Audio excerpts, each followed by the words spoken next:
नमस्कार.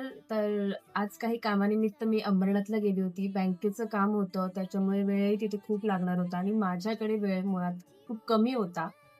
तर माझ्या घरी म्हणजे माहेरी माहिती पडलं, की मी स्टेशनला आलेली आहे आणि त्यात योगायोगाने माझे सुरतचे काका पण घरी आलेले होते आणि एक गावचे काका आहेत, ते सुद्धा खास खेकडे घेऊन पप्पांना भेटायला आलेले होते घरी आणि मग काय लेक आली आहे हे माहिती पडलं आणि काकांनी लगेच मम्मीला कामाला लावलं, की शीतल स्टेशनला आली आहे आणि तिच्यासाठी पटकन खेकड्यांचं कालवण बनव आणि ते बघ, मी तुम्हाला गंमत दाखवते.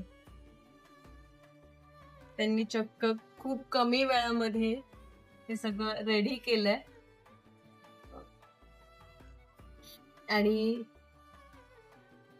माझ्यासाठी त्यांनी खेकड्याचं कालवण बनवून पाठवलंय आणि स्वतः घेऊनही आले. म्हणजे कसं आहे ना, खरंच माहेरची जी माया आहे ना, ते प्रेम आहे ना, ते खूप वेगळंच असतं. मुलगी कितीही मोठी झाली, आपण कितीही मोठे झालो ना, तरी त्यांच्यासाठी आपण लहानच असतो. त्यांनी तर चक्क पूर्ण जेवण बनवून पाठवत होते. मग म्हटलं, की "नाही, मी घरी जेवण बनवून आली आहे."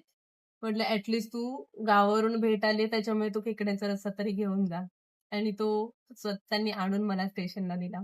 थँक सो मच या खास भेटसाठी. थँक